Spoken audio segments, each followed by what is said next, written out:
Well, you'll see on the front of your bulletin our theme verse that has been carrying us through this series. Keep on asking and you'll receive what you ask for. Keep on seeking and you will find. Keep on knocking and the door will be opened to you. So we're on the second of those three today. Keep on seeking and you will find. Seeking is not something that simply happens by walking through life with your eyes open. Seeking is something you have to be attentive to do. Just like Anne-Marie was struggling to find her keys in her purse, you can walk through life with many things going on around you, with God present in each breath, and completely and totally miss it if you are not attentively looking for where God is at work. Now, I may be the exact wrong person to preach this sermon because I really struggle with this. I really struggle to be someone who is attentive as I go through life. And Joy can tell you some stories. She's in the nursery this morning, so if you want to hear some stories, you can go ask her. Of times I have just been so oblivious to what's going on around me that I miss people I know, people who are waving to me, things going on. And so maybe that means I'm a good person to preach this sermon then, because I know what a struggle it can be to be attentive. And yet that is exactly what we need to do if we want to see God in the world around us. If you're following along on your sermon notes in your bulletin, this is the first one. Keep on seeking and you will find means that we need to be attentively looking for God, and that takes effort. Is Levi still here? He goes. He went to the nursery. He found one of my footprints. It's under here. I didn't know where it had gone. I knew we were missing the footprint. It's under the second pew. Yeah, I think these things get stuck to your feet all the time. But he saw it. He came up here and said, there's one of our footprints. You know what? If God's footprints is leading him under the pew, then what is that? I don't know, God hiding under the pew. I'm not sure what that means. But that attentiveness is what I want us to have. When we're looking to see what's going on in the world around us. Where is God active? And when we see it, to point it out and say, hey, there's a lead. There is something in that will help me to see God and to follow God. And that is what it means to seek and to find. This is Psalm 63, verse 1. Oh God, you are my God. I earnestly search for you. My soul thirsts for you. My whole body longs for you in this parched and weary land where there is no water. Have you ever been somewhere where there's nothing to drink? I'm going to tease you right now. You can envision that desert or that dryness. I often think about hiking in the mountains of Southern California, which is just super, super dry when we lived out there. And you're hiking and you're just thirsty and you just want to drink. But you know that you finish the water you have with you, and you know there's not a place to get water for another mile or another 2 miles, or you're not even sure, you got to get there. Y'all thirsty? Right? You're just thirsty. And so it might be beautiful scenery. You might have great company. There might be wonderful things going on around you, but you're looking for water. Because that's the most important thing. And that's what it means to be someone who searches for God. We're not talking about this as just kind of a exercise on the side of life. This is what matters to us because we're longing to draw near to God. We're longing for God in a parched and weary land where there is no water. Great story in Matthew chapter 2 of some people who had this kind of idea, this commitment to seeking and finding God. And this is normally a story that we read at Christmas time, but it's one that helps us as we think about what does it mean to search. This is the story of the wise men, or the Magi, and it begins like this. Jesus was born in Bethlehem in Judea during the reign of King Herod. About that time, some wise men from eastern lands arrived in Jerusalem, asking, "Where is the newborn King of the Jews?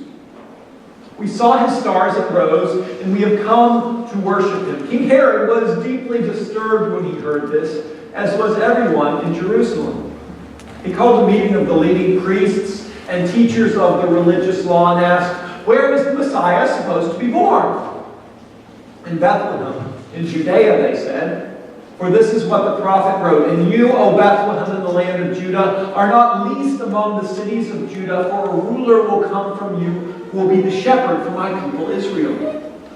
So then Herod called for a private meeting with the wise men, and he learned from them the time when the star first appeared. And then he told them, "Go to Bethlehem and search carefully for the child, and when you find him, come back and tell me so I can go and worship him too."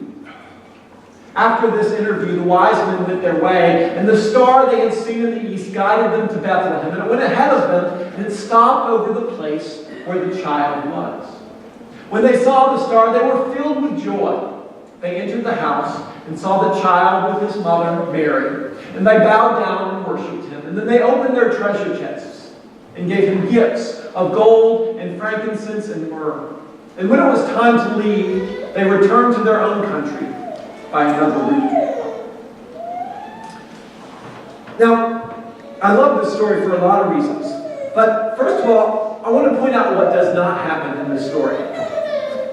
There are not flocks and crowds of people following the star. There are not synagogues full of Jewish believers who are following the star. There are not caravans of people coming across the desert in order to find where God is at work. In all of the earth, and this is your next sermon point, in all of the earth, there was only one group of people who cared enough to look attentively to God and to follow the star that God gave them in order to encounter God. In the whole world, we only see one group of people who are looking. That kind of disturbs me a little bit. But I think there's something in that we need to recognize in ourselves. It's hard to pay attention. It's hard to be looking for God. And yet the wise men were. We don't know if it was a group of 3 or a group of 30. We think of 3 because there were 3 gifts. But these were the ones who said, "Yeah, I want to find God. I want to look, and when I see something that's pointing me towards God, I'm going to follow it." Now, these were not Jewish people. They weren't ones who were looking for the Messiah. They had to go ask somebody what the Jewish scriptures taught about Messiah. They didn't know Judaism. They didn't know the idea of God sending the Messiah.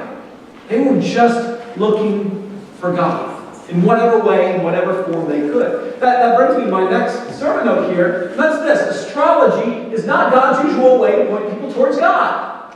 In fact, the Old Testament forbids it. The idea of looking to the stars as a way to hear from God, the Old Testament says, no, God does not work that way. And yet, here we have God point people to Jesus through a star.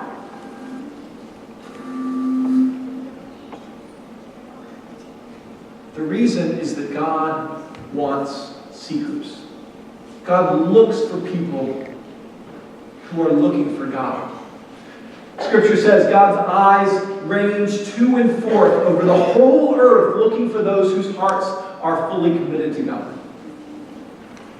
And God found some. They were looking at the stars to try to find God, and God said, "Well, that's not what I normally do, but hey, you're looking." God will show up to anyone who is truly seeking. And so it's not so much important that you look in the right places as that you are looking. Because as long as you're looking, as long as you're attentive, you're going to find God there.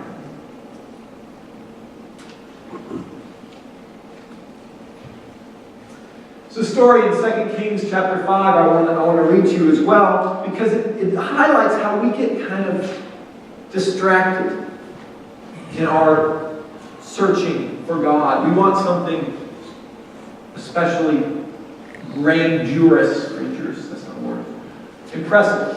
This is what goes on in 2 Kings 5. The king of Aram, that was a neighboring nation to Israel, had a great admiration for Naaman, the commander of his army, because through him the Lord had given Aram great victories. But though Naaman was a mighty warrior, he suffered from leprosy. At this time, Aramean raiders had invaded the land of Israel. Along with their captives was a young girl who had been given to Naaman's wife as a servant. One day the girl said to her mistress, "I wish my master would go see the prophet in Samaria. He would heal him of his leprosy." So Naaman told the king what the girl from Israel had said. "Go and visit the prophet," the king of Aram told him. "I will send a letter of introduction for you to take to the king of Israel." And so Naaman started out carrying as a gift 750 pounds of silver, 150 pounds of gold, and 10 sets of clothing. The letter to the king of Israel said, "With this letter I present my servant Naaman. I want you to heal him of leprosy." When the king of Israel read the letter, he tore his clothes. That was a way of expressing anger or grief or being upset. He tore his clothes in dismay and said, "Am I God that I can give life or take it away? Why is this man asking me to heal someone with leprosy? I can see he's just trying to pick a fight with me." But when Elisha, the man of God, heard the king of Israel had torn his clothes in dismay, he sent him this message: "Why are you so upset? Send Naaman to me. Then he will learn that there is a true prophet here in Israel." And so Naaman went with his horses and his chariots, and he waited at the door of Elisha's house. But Elisha sent out a messenger with this message: "Go wash yourselves 7 times in the Jordan River. Then your skin will be restored, and you will be healed of your leprosy." But Naaman became angry and stalked away. "I thought he would certainly come out and meet me," he said. "I expected him to wave his hand over the leprosy and call on the name of the Lord his God and heal me. Aren't the rivers of Damascus, the Abana and the Pharpar, better than any of the rivers of Israel? Why shouldn't I be washed in them and be healed?" So you see, Naaman has got in his mind a picture of what it looks like to seek God, what it looks like to find God. He wants Elisha to wave his hand and to heal him, right? That'd be pretty cool, wouldn't it? I think it would be neat to see that happen. Sometimes God doesn't work that way, but usually not if that's what we're demanding. Let's go on with our story. So Naaman turned and went away in a rage, but his officers tried to reason with him and said, "Sir, if the prophet had told you to do something very difficult, wouldn't you have done it? So you should certainly obey him when he says simply, 'Go and wash and be cured.'" So Naaman went down to the Jordan River. He dipped himself in it 7 times as the man of God had instructed him. And his skin became as healthy as the skin of a young child, and he was healed. Here's your sermon note. Like Naaman, we want to see God act in ways we find impressive. But God usually acts through normal things in subtle ways. Now, I don't know, any of you ever seen the Jordan River? Anybody ever been to Israel? The Jordan River is not very impressive. It's really more the Jordan Creek. We talk about the Jordan River often because it's part of Scripture, but it is not the kind of river that you would think God is going to do miraculous things through this river. Most places, you'd be hard-pressed to get enough water to even submerge yourself in it. And so Naaman thinks, well, I know better rivers than that. The rivers back home in Damascus, that's the capital city, the rivers back home there are bigger and more, the water's nicer, it's clearer. I should go and wash in them. He gets hung up on what he thinks God should be doing, on the places he wants to see God, instead of being open to saying, hey, you know what, maybe God can show up in this puddle. Maybe if I do something normal, like washing in a river, God will be with me in that. Here's the thing. When Naaman followed the evidence, he found God in the unimpressive Jordan River. He would have missed God if he was only looking in impressive places. We're gonna celebrate baptism here in a few moments. And I love baptism because it's one of the ways that God takes something very normal, water, and brings about new life and brings us into the community of faith. Kind of like me. There's nothing impressive about water. But God does impressive things through the usual and the normal.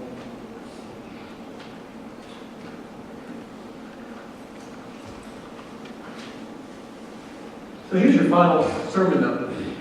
God is constantly working around us. We can see God every day, but we're most likely to see God work when we are doing our best to follow Jesus. That's when Naaman got healed, right? When he followed the word of the prophet. When we're doing our best, say, oh, Jesus stepped there. I'm going to step there. Jesus stepped there.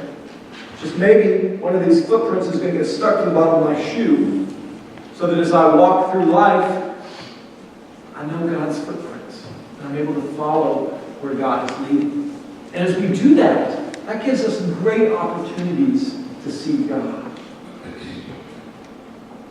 So I want to encourage you all this week, think of one place. You don't have to get to a spot where every moment in your life you're looking for God. I love it if you could get there, but that takes some time. Think of one place that you're going to be intentionally looking for God. Maybe it's as you drive to work in the morning. Maybe it's in second period at school, or during your time at recess or PE. Maybe it's at night when you're getting ready to go to bed and you sit down and journal for a little bit.